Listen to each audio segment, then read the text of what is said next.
இதயக்கனி TV நேயர்கள் அனைவருக்கும் இதயக்கனி விஜயனின் வணக்கம். அன்று சினிமாவில் ரீல் புரட்சி எம்ஜிஆர் கொண்டு வந்தார். அதாவது ரீல்னாலும் ரியல்லையும் உண்டு.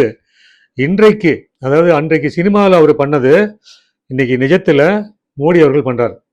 எம்ஜிஆர் தொடங்கி வச்ச அந்த புரட்சி இருக்கு இல்லையா, ஆரோக்கிய புரட்சி, அந்த ஆரோக்கிய புரட்சியை மோடி இன்னைக்கு பெருசா வேர்ல்டு வைடா கொண்டு போயிட்டார். சினிமாவில் தன் ரசிகன் உடல் நலத்தோடு இருக்கணும், உடல் ஆரோக்கியத்தோடு இருக்கணும், உடல் பாதுகாப்போடு இருக்கணும், பல்வேறு விஷயங்கள் எங்கெங்கெல்லாம் வாய்ப்பு இருக்கோ எல்லா இடத்துலையும் அவர் சொருகினார்.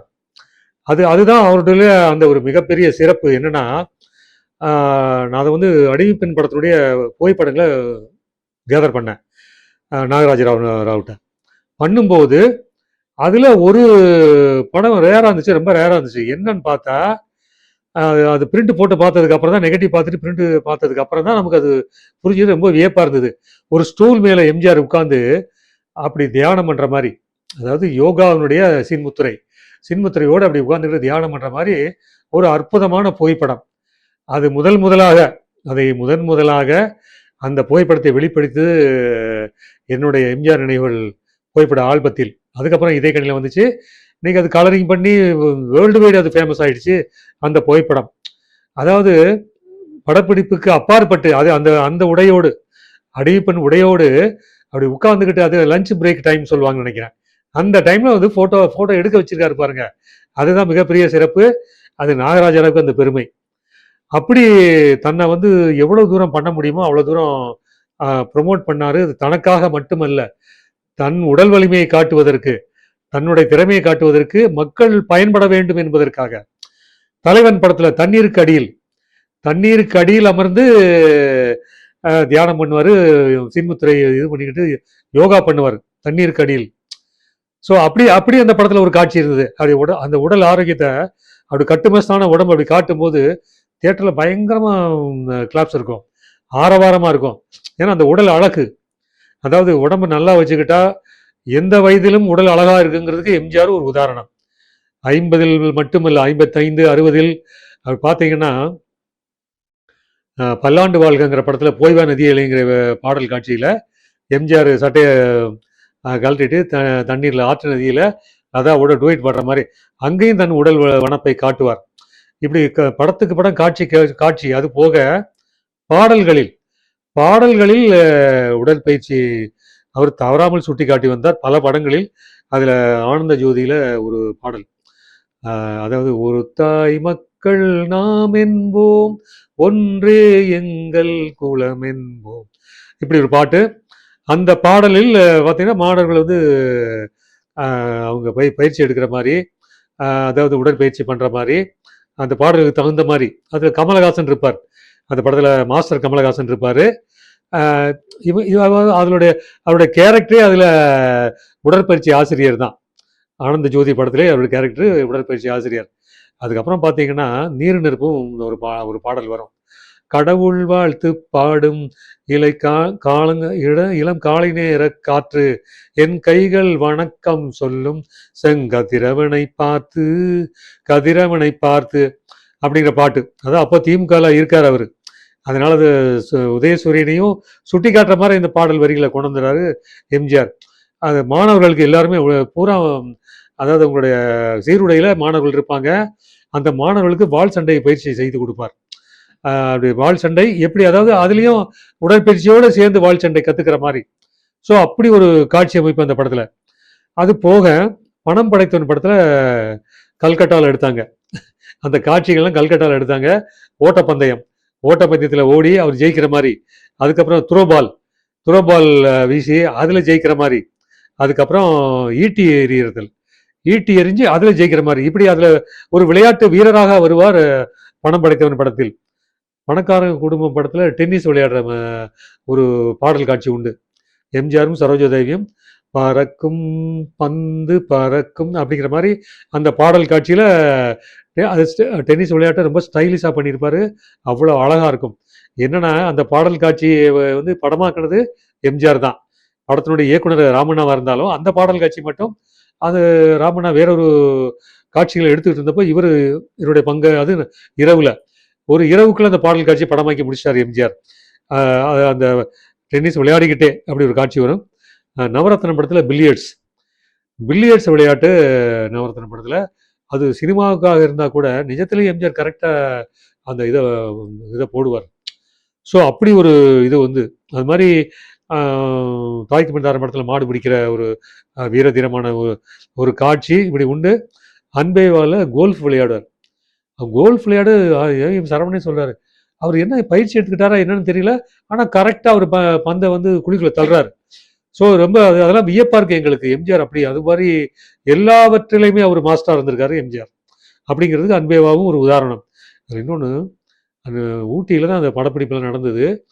அங்கே படப்பிடிப்பு நடக்கும்போது காலையில் அதிகாலையில் எழுந்து எம்ஜிஆர் அந்த குளிர்லையும் உடற்பயிற்சி கருவிகளெல்லாம் அங்கே எடுத்துகிட்டு போய் அதை எக்ஸசைஸ் பண்ணுவார். அதாவது பஸ்கி எடுக்கிறது, கரலாக்கட்டை சுற்றுறது, தண்டால், இப்படி எல்லாமே எம்ஜிஆர் பண்ணி அந்த ஊட்டி குளிர்லையும் வேர்த்து விறுவிறுத்து போயிருப்பார் எம்ஜிஆர். அதை நேரில் பார்த்ததான் ஏஎம் சரவணன் சொல்லியிருக்கார். ஸோ இப்படி எதுவுமே விட்டு வச்சதில்லை அவரை பொறுத்தவரையில் எதுவும் விட்டு வச்சதில்லை. இன்றைக்கி எம்ஜிஆர் நினைவில்லம் சென்னையில் தீநகரில் இருக்கிற நினைவில்லத்தில் போய் பார்த்தீங்கன்னா அந்த கரலாக்கட்டை சைஸை பார்த்தாலே நமக்கு பிரமிப்பாக இருக்கும். அவ்வளோ பெரிய சைஸு. அந்த கரலாக்கட்டையே எம்ஜிஆர் அப்படி சுற்றி அப்படி மேலே அப்படி நிறுத்துவார். அது அப்படி கையில் தூக்கி அப்படி நிறுத்துவார். அது மாதிரி அது அவ்வளோ வெயிட்டு, அந்த கரலாக்கட்டை அவ்வளோ வெயிட்டு. ஒரு 3-4 கரலாக்கட்டைகள் இருக்குது நினைவில்லத்தில். அதாவது அதை வச்சு ஒரு பாடல் காட்சியிலே நடிச்சிட்டாரு பட்டிக்காட்டு புண்ணியா படத்தில். அதில் வந்து கரலாக்கட்டை சுற்றுற மாதிரி நம்ம புகைப்படங்கள்லாம் நம்ம இதே கணியில் போட்டிருக்கோம். பல்வேறு இதழ் வெளிவந்திருக்கு. அது மாதிரி உடல் பயிற்சியில் உடலை ஆரோக்கியம் வைத்துக் கொள்வதில் எம்ஜிஆர் எடுத்துக்கொண்ட முயற்சி வேற எந்த ஹீரோவும் விட தினமும் எந்த வேலையாக இருந்தாலும், சிஎம்மாக இருந்த வரைக்கும் சரி, சிஎம்மாக இருந்த போதும் அவர் காலையில் அதிகாலையில் எழுந்து உடற்பயிற்சியெல்லாம் முடிச்சுட்டு தான் வந்து ஸ்விம்மிங் பூலில் போய் குளிச்சுட்டு அதுக்கப்புறம் மற்ற பணிகளை தொடங்குவாருங்கிறதுக்கு அவர் ஒரு உதாரணம். எம்ஜிஆர் ஒரு மிகப்பெரிய உதாரணம். எந்த நடிகர் பார்க்க வந்தாலும் அதை ஸ்டண்ட்டில் நடிக்கிறவங்க, சண்டை கலைஞர்கள், கமலஹாசனுக்கே நிறைய அட்வைஸ் பண்ணியிருக்காரு, பார்த்து நடிங்க அப்படின்ட்டு. ரஜினிகாந்துக்கு சொல்லியிருக்காரு, சண்டை காட்சியில் நடிக்கும்போது பார்த்து நடிங்க, கவனமாக நடிங்க அப்படின்னு சொல்லியிருக்காரு. கமலஹாசனை பார்த்தப்போ அவரோட கொஞ்சம் தொப்பை போட்டுருந்துருக்காரு. தொப்பை போட்டு அப்படி இருக்கக்கூடாது. நீங்கள் உடற்பயிற்சி பண்ணுறீங்களா, அது வந்து தொப்பையை வந்து இது மாதிரி காட்டாமல் இருக்கிறதுக்கு அதுக்கு ஒரு பயிற்சி சொல்லி அதெல்லாம் சொல்லி கொடுத்துருக்காரு எம்ஜிஆர். ஸோ அதாவது ஒரே லெவல், பாடி வந்து மார்பிலேருந்து வயிறு எல்லாமே ஒரே லெவலாக இருக்கணுங்கிறது எம்ஜிஆர் பல உதாரணங்கள் சொல்லிக்கிறது. கமலஹாசன் ஒரு உதாரணம். ஸோ இப்படி அவர் சினிமாவில் வந்து அவ்வளவு சாதிச்சிருக்காரு. அவர் பொது இடத்துக்கு வரும்போதும், அரசியல்வாதியாக, அரசியல் தலைவராக, முதல்வராக வந்த போதும் அங்கும் தன் உடல்வலிமையை காட்டியிருக்கிறார். அதாவது படிகளில் ஏறினா மடமடன்னு வேகமாக ஏறுவார். அது மாதிரி இறங்கும் போதும் மடமடன்னு ரொம்ப வேகமாக இறங்குவார். அதாவது ஒரு விழாவில் வந்து அரிசி மூட்டையை தூக்கி கொடுக்கணும். அது அரசு விழாது. முதலமைச்சர் எம்ஜிஆர் அரிசி ஒரு 25 கிலோ மூட்டையை பயனாளிகளுக்கு கொடுக்கறது. அந்த நிகழ்ச்சியில் என்ன பண்ணியிருக்காருன்னா, இவங்க யாரும் அரசு ஊழியர்கள்ட்ட யாரையும் அந்த பொறுப்பை கொடுக்காம இவரே தூக்கி அந்த அரிசி மூட்டையை அப்படி 25 கிலோ அப்படி தூக்கி அப்படியே கொடுத்துருக்காரு எல்லாருக்கும். அது ஒரு காட்சி பிரமிப்பாக இருக்குது. அவர் வந்து சீன் பண்ணுறாரு, அவர் வந்து விளம்பரம் தேடாரு அப்படிங்கிறதெல்லாம் கிடையாது. எந்த வயதிலும், அதாவது நான் சொல்கிறது வந்து 60 வயது எம்ஜிஆருக்கு அந்த டைமில், எந்த வயதிலும் அவர் உடல் வலிமையோடு இருந்தாருங்கிறது காட்டுறதுக்கு அது மாதிரிலாம் பண்ணியிருக்காரு. ஸோ இப்படி எத்தனையோ உதாரணங்கள் அப்படி சொல்லலாம். அவருக்கு அப்புறம் கமலஹாசன் உடல் ஆரோக்கியம் இதெல்லாம் இருந்தது, அவருக்கு எல்லாமே இருந்தது. இப்போ அரசியல் கட்சி தொடங்கினதுக்கு அப்புறம் விட்டுட்டாரு. அவருக்கு பயிற்சி சொல்லிக் கொடுத்தவங்கலாம் கூட வருத்தப்படுறாங்க, ஏன் இப்படி விட்டுட்டாருன்னு. அந்த அளவுக்கு வச்சுக்கிட்டு இருந்தாரு, அதை விட்டுட்டார். அவங்கெல்லாம் நீங்கள் சொல்லணும். அதாவது சர்வதேச யோகா தினம் ஜூன் 21 ஞாயிற்றுக்கிழமை. இந்த ஞாயிற்றுக்கிழமை ஓய்வு நாள் எல்லாருக்குமே. அதை ஏன் பயன்படுத்த மாட்டேங்கிறாங்க? கமலில் வந்து செஞ்சுருக்கலாம். கமலில் வந்து செஞ்சார்னா அவரை பின்பற்றி அவருடைய ரசிகர்கள் எல்லாருமே அதை பண்ணியிருப்பாங்க. ரஜினிகாந்த் அது மாதிரி பண்ணதே கிடையாது இது வரைக்கும். அஜித் கார் ரேசிங்கில் காட்டுறதுக்குன்னா அது ஒரு விளையாட்டு. அந்த விளையாட்டை அவர் படிப்படியாக வந்து வேர்ல்டு வைடு அதை டெவலப் பண்ணிக்கிட்டே போயிட்டே இருக்கார். துபாய் போயிருக்காரு, ஃப்ரான்ஸுக்கு போயிருக்காரு. எல்லா இடத்துலையுமே அந்த இடத்தினுடைய தன்மையை மாற்றிக்கிட்டு இருக்கார். ஒரு பிரபல சினிமா ஹீரோ வந்து இதில் வந்து இவ்வளோ விஷயங்கள் அவர் முன்னெடுக்கிறாருன்னா அது மற்றவங்களை தூண்டுறதுக்கு அவர் ஒரு காரணமாக இருக்காரு, ஒரு கருவியாக இருக்காரு. அது போக துப்பாக்கி சூடு இதுலேயும் அவர் நிறைய பயிற்சி எடுத்துக்கிட்டு மற்றவங்களுக்கும் அதை சொல்லி கொடுத்துக்கிட்டு இருக்காரு. இப்படி நிறையா இருக்குது. இன்னைக்கு தமிழக முதல்வர் விஜய் கில்லி படத்தில் கபடி விளையாடுற மாதிரி காட்சிகள்லாம் இருக்குது. விளையாட்டில் வந்து நிறைய படங்களை பண்ணியிருக்காரு. மாஸ்டர் அதுன்னு பல்வேறு படங்கள் இருக்குது. இருந்தாலும் இப்போ முதலமைச்சராக இருக்கார், அவர் பண்ணியிருக்கணும். இந்த யோகா தினத்தை அவர் செய்திருக்க வேண்டும், செய்து காட்டியிருக்க வேண்டும். தமிழகம் முழுக்க அவர் செஞ்சதுன்னா அவருடைய பிறந்த நாளுக்கு இது வந்து தமிழகம் முழுக்க அதை பிரபலப்படுத்தியிருக்கலாம். உடற்பயிற்சி, அதாவது யோகா பயிற்சிங்கிறது உடல் ஆரோக்கியம். அந்த ஆரோக்கியம் சார்ந்ததுக்கு இவர் முன்னெடுத்திருக்கணும், இவர் முன்னெடுக்கல. அது யோகா என்பது ஒரு சர்வதேச அளவில் இன்னைக்கு பிரபலமாக இருக்குன்னா அது மோடி அவர்களால். மோடி அது சாதாரணமாக இருந்த அந்த விஷயத்த வேர்ல்டு வைடு உலக ரீதியாக சர்வதேச அளவில் அது பிரபலப்படுத்தினாரு. சர்வதேச யோகா தினமாக மாறிடுச்சு. மாறியதனுடைய அவரை பின்பற்றி எல்லாரும் பண்ண ஆரம்பிச்சிட்டாங்க. எல்லாரும் பண்ண வேர்ல்டு வைடு, அதுவும் வேர்ல்டு வைடு உலக ரீதியாக எங்கெங்கு, அதாவது இந்திய தூதரகங்கள் எங்கெங்கு இந்திய அலுவலகங்கள் எங்கெங்க இருக்குதோ எல்லா இடங்களையுமே பயிற்சி பண்ணியிருக்காங்க, அமெரிக்கா உட்பட. அது பயிற்சி நடைபெறாத இடமே கிடையாது. அதாவது இன்னைக்கு வந்து அவர் கல்கட்டாவில் அதாவது மேற்கு வங்கத்தில் இதுவரை அரசு சார்பில் யோகா பயிற்சி முகாம் எதுவுமே நடந்ததில்லை. பயிற்சிக்கான முன்னெடுப்பும் நடைபெறவில்லை. அது என்ன, இது என்னமோ யோகானா மோடிக்கானது அப்படின்னு நினச்சிக்கிட்டு ஒரு கண்ணோட்டத்தை, தவறான கண்ணோட்டத்தில் இருக்காங்க. அவர் அதை ப்ரொமோட்டர் பண்ணுறார். யோகி, அதாவது உத்தரப்பிரதேசில் யோகி பண்ணுறாரு, யோகி வந்து யோகா பண்ணுறாரு, ப்ரொமோட் பண்ணுறாங்க, இவங்கெல்லாம் ப்ரொமோட் பண்ணுறாங்க. அது மாதிரி மம்தா பானர்ஜி பண்ணியிருக்கணும், பண்ணலை. ஸோ அதனுடைய இது என்னென்னா, இன்றைக்கி கல்கட்டாவில் அதை பிரபலப்படுத்துறதுக்காகவே மோடி அவர்களுக்கு சென்றிருக்கிறார்.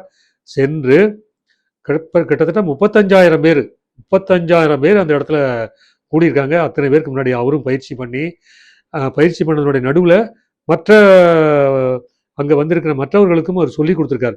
இப்படி பண்ணு, மூச்சு பயிற்சி இப்படி பண்ணு, உடம்பு இப்படி வச்சுக்கோ, பார்வை இப்படி வச்சுக்கோ, இப்படின்னு சொல்லிக்கிட்டே போயிட்டு இருக்காரு. சும்மா நிற்கலை, வெறும் காட்சி பொருளாக மட்டும் இல்லை. அப்புறம் யோகா பயிற்சி பண்ணால் எந்த வயதிலும் உடல் ஆரோக்கியமாக இருக்கும், எந்த வயதிலும் நான் வந்து வலுவாக நமது செயல்களை செய்ய முடியும். அது உடல் ஆரோக்கியத்துக்கு ரொம்ப முக்கியமானது யோகா, அதை தவறாமல் எல்லோரும் செய்ய வேண்டும் அப்படின்னு சொல்லி பேசியிருக்காரு அந்த கூட்டத்தில். அதாவது இன்னைக்கு பண்ணுறோன்னா நாங்கள் மட்டும் இல்லை, எல்லாரும் பண்ணணும். அதாவது உடல் ஆரோக்கியத்தில் அக்கறை உள்ளவர்கள், உடல் ஆரோக்கியத்தை விரும்புகின்றவர்கள், உடல் கட்டுக்கோப்பாக இருக்க விரும்புகிறவர்கள் யோகா பண்ணணும் அப்படின்னு சொல்றாரு. 365 நாளும் பண்ணணுங்கிறார். 365 நாளும் பண்ணால் நோய் நொடி என்று ஆரோக்கியமாக நாம் வாழலாம் என்று அந்த ஆரோக்கிய புரட்சியை அவர் இன்று விதைத்திருக்கிறார். விதைத்துவிட்டு பேசி முடித்துவிட்டு கல்கட்டாவிலேருந்து டெல்லிக்கு போகிறாரு. டெல்லி ஏர்போர்ட்டில் 1:15 பிற்பகல் 1:15க்கு போய் இறங்குறாரு. இறங்கிட்டு உடனே அவர் நகருக்குள் அவர் புறப்பட்டு போகலை. என்ன பண்ணியிருக்காருன்னா 2 மணி வரைக்கும், பிற்பகல் 2 மணி வரைக்கும் அவர் வெயிட் பண்ணியிருக்காரு. டெல்லி ஏர்போர்ட்லேயே வெயிட் பண்ணியிருக்காரு. எதுக்காக வெயிட் பண்ணுறாருன்னா, நீட் தேர்வு ஆரம்பம். நீட் தேர்வு 2 மணிக்கு ஆரம்பம், 2 மணிலேருந்து 5 மணி வரைக்கும் போகுது. அந்த 2 மணிக்கு நடுவில் நம்ம பயணம் பண்ணி போனோம்னா நீட் தேர்வுக்கு போகிறவங்களோட பயணம் எல்லாம் பாதிக்கப்படும். அதனால் அவங்க செல்ல வேண்டிய முகாம்களுக்கு, அதாவது வகுப்புகளுக்கு செல்ல முடியாதுங்கிற ஒரு காரணத்துக்காக இவர் 45 நிமிடங்கள் காத்திருந்து 2 மணிக்கு மேலே தான் அவர் டெல்லி நகருக்குள்ளுக்கே புறப்பட்டு போனார் அப்படிங்கிறது ஒரு விஷயம். ஸோ எவ்வளவு மக்கள் மீது எவ்வளவு ஒரு அன்பு இருக்குது, அக்கறை இருக்குது, ஆர்வம் இருக்குது, எல்லாரும் பெற வேண்டும் அப்படிங்கிறது தான் அவருடைய நோக்கம். அதில் இந்த யோகா ஒரு முக்கியமான விஷயம். அவர் தான் பண்ணாருன்னு பார்த்தா பாரதிய ஜனதாவில் இருக்கின்ற மத்திய மந்திரிகள் பெரும்பாலானோர், கண்ணுக்கு தெரிஞ்சு அமித்ஷா, ராஜ்நாத் சிங், இப்படி எல்லாருமே. அது மாதிரி தமிழகத்தில் அதாவது எல்முருகன் பண்ணியிருக்காரு. கவர்னர் அர்லேக்கர், தமிழக பொறுப்பு கவர்னர், கேரளாவுக்கும் அவர் தான் கவர்னர். அர்லேக்கர் கோவையில் அங்கு சென்று அங்கு யோகா எல்லாரும் பங்கெடுத்திருக்கிறார். பாண்டிச்சேரி மாநில துணை ஆளுநர் அவரும் அங்கே யோகா பண்ணியிருக்காரு. அந்த நிகழ்ச்சியில் ரங்கசாமி முதல்வரும் அவரும் கலந்துக்கிட்டு இருக்காரு. இப்படி பல்வேறு இடங்கள், பல்வேறு விஷயங்கள் நடந்திருக்கு. இது என்னன்னா, எல்லா மாநிலங்களும், மகாராஷ்டிராவில் தேவேந்திர பட்னவிஸ் முதல்வர் அவரு பண்ணியிருக்கார். அது வந்து குஜராத் முதல்வர் அவங்க பண்ணியிருக்காங்க. டெல்லி முதல்வர் டெல்லி முதல்வர் ரேகா குப்தா அவங்க பண்ணியிருக்காங்க. மேற்கு வங்கத்தில் சுவேந்த அதிகாரி முதல்வர் அவர் பண்ணியிருக்காரு. குஜராத் முதல்வர் இப்படி இப்படி எல்லா அதாவது பாரதிய ஜனதா ஆளுகின்ற மாநிலங்களை எல்லா மாநில முதல்வரும் அதை பண்ணியிருக்காங்க. தமிழ்நாடு மட்டும்தான் இதில் தமிழ்நாடு மட்டும்தான் தென்னிந்திய மாநிலங்களில் ஆந்திரா மட்டும் ஆந்திராவில் சந்திரபாபு நாயுடு பண்ணியிருக்காரு. அவர் பண்ணியிருக்காரு. துணை முதல்வர் பவன் கல்யாண் பண்ணியிருக்காரு. ஆனால் தெலுங்கானா, கேரளா, கர்நாடகா, தமிழ்நாடு இது மட்டும் இதில் என்ன வந்துருச்சு உங்களுக்கு? யோகா பண்ணுறது, யோகாவை வந்து ப்ரமோட் பண்ணுறதுல உங்களுக்கு என்ன வந்து அரசனுடைய பொறுப்பு கடமை இருக்குது அதில். இது வந்து இது இது ஏதோ மத்திய அரசு பண்ணுது, மோடி ப்ரமோட் பண்ணுறாரு அப்படிங்கிற விஷயம் கிடையாது. மக்களுடைய ஆரோக்கியத்தில் அக்கறை உள்ளவர்கள் தான் முதல்வர்களாக இருக்க வேண்டும். அது ரொம்ப முக்கியம். அது எம்ஜிஆர் இருந்தார். எம்ஜிஆர் இருந்த வரைக்கும் அது ஆரோக்கியத்தில் தன் ஆரோக்கியத்தில் கவனம் செலுத்தினார். மக்களுக்கும் இந்த ஆரோக்கியத்தை சொல்லி கொடுத்துக்கிட்டே இருந்தார். எங்கே போனாலும் அதை செஞ்சுக்கிட்டு இருந்தார். அதை இன்னைக்கு மோடி பண்ணிக்கிட்டு இருக்காரு. மோடி பண்ணனுடைய இது இங்கே தென்னிந்திய மாநிலங்களில் ஆந்திரா தர எதுவும் பிரதிபலிக்கப்படலை. இன்னைக்கு அதாவது ஜூன் 21 ஞாயிற்றுக்கிழமை விஜய்க்கு என்ன வந்துருச்சு? விஜய் செஞ்சுருக்கணும். அதை விஜய் அதை செய்திருக்க வேண்டிய பொறுப்பு இருக்குது அவருக்கு. இது ஏதோ ஒன்று சொல்கிறோம், ஏதோ ஒன்று செஞ்சுட்டு இருக்கணும் போகிற விஷயம் கிடையாது. அதாவது மக்களுடைய உடல்நலம் ஆரோக்கியம்ங்கிறது எல்லாருக்கும் எல்லா மாநில முதல்வர்களுக்கும் பொறுப்பு இருக்குங்கிறதுக்கு ஒரு உதாரணமாக இருந்திருக்கும். அந்த உதாரணத்துக்கு அவர் இல்லை. அது மாதிரி கேரளாவில் சதீசன் காங்கிரஸ் முதல்வர், கர்நாடகாவில் சிவகுமார் காங்கிரஸ் முதல்வர், தெலுங்கானாவில் ரேவந்த் ரெட்டி காங்கிரஸ் முதல்வர். இவங்க எதுக்கு முதல்வராக இருக்காங்க? ஆட்சி பீடத்தில் உட்காந்துட்டா மக்களுடைய அத்தனை விஷயங்கள்லையும் பங்கெடுக்க வேண்டியது அவருடைய பொறுப்பு கடமை இருக்கிறது. அதை செய்திருக்கணும். இப்படி எவ்வளவோ இதுக்கு சொல்லிக்கிட்டே போகலாம். அதாவது பாரதிய ஜனதா முன்னாள் தலைவராக இருந்த அண்ணாமலை கடந்த ஆண்டு வரை அவருக்கு பொறுப்பு இருந்த வரைக்கும் அவர் யோகா பண்ணுறதை அவரும் பங்கெடுத்துக்கிட்டாரு. ஆயிரக்கணக்கான பேர் மத்தியில் அதை செய்தார். இந்த ஆண்டு அது அவர் வாழ்த்தோடு நிறுத்திக்கிட்டாரு. அது செய்யலை. அது காரண காரியங்கள் எது வேணாலும் இருக்கலாம், எது நியாயங்கள் இருக்கலாம், இல்லாமல் இருக்கலாம். ஆனாலும் இதெல்லாம் கடந்து அவர் செய்திருக்கணும் அப்படிங்கிறது நம்மளுடைய அதாவது கோரிக்கை, நமது விருப்பம். இது இந்த முறை இல்லாட்டா கூட அடுத்த வருஷமாக அதை செய்யணும் அப்படிங்கிறத நம்ம கேட்டுக்கிறோம். ஏன்னா இந்த கடமையை விட்டு அவர் விலகக்கூடாது. அவர் பிஜேபியில் இல்லைங்கிறதுக்காக அதில் கற்றுக்கிட்ட விஷயங்கள், அதில் தெரிஞ்சு கொண்ட விஷயங்களில் நல்ல விஷயங்களை வந்து விட்டு விலகக்கூடாது. அது ரொம்ப ரொம்ப முக்கியம். அப்புறம் நீங்கள் இன்னைக்கு இத்தனை லட்சம் பேர் இருக்காங்க, இத்தனை பேர் இருக்கிறங்க, அத்தனை பேருக்கும் வழி நடத்துறது உடல் ஆரோக்கியமும் ஒரு விஷயம். வழி நடத்துவதற்கு உடல் ஆரோக்கியம் ரொம்ப ரொம்ப முக்கியமான விஷயம். அதை இனிமேல் அவர் செய்வார் என்று நான் நம்புகிறோம். இப்படி வந்து வேர்ல்டு வைடு ஒரு ஆரோக்கிய புரட்சியை உருவாக்கிய மோடி அவர்கள், அவருடைய அந்த பண்பு, அந்த செயல்திறன் எல்லாமே ரொம்ப சிறப்பு. அது இன்னும் அது வந்து அவருடைய ஒவ்வொரு நாளும் ஒவ்வொரு நேரமும் 75 வயசுல அவர் எப்படியெல்லாம் பண்ணுறாரு. 75 வயசுல அது சாதாரண விஷயங்கள்ல உடம்புல எந்த மாதிரிலாம் வளைச்சு கொண்டு வர அளவுக்கு உடம்பு வச்சுக்கிட்டு இருக்காருன்னா அவர் ஆரோக்கியமாக இருக்காரு. ஆரோக்கியமான பிரதமர். அவருடைய பயணங்கள், அவருடைய செயல்திறன்கள் எல்லாமே. தூங்குற நேரம் ரொம்ப கம்மி. ஒரு 4 மணி நேரம் இல்லை அதிகபட்சம் 5 மணி நேரம் தூங்கினா தான் உண்டு. மற்றபடி எப்போவுமே செயல்பட்டுக்கிட்டே இருக்கார். ஸோ இதை நமக்கு வந்து அவர் ஒரு வழிகாட்டி. மோடி அவர்கள் நமக்கெல்லாம் ஒரு வழிகாட்டி. ஆரோக்கிய புரட்சி செய்த அவர், ஆரோக்கியத்துக்கு வழிகாட்டுகின்ற அவர் ஒரு மிகப்பெரிய ஒரு சாதனையாளர். எத்தனையோ சாதனை பண்ணாலும் இதுவும் ஒரு சாதனை. யோகா ஆரோக்கிய புரட்சியில் ஒரு சாதனையாளர் பிரதமர் மோடி அவர்கள். நன்றி, வணக்கம்.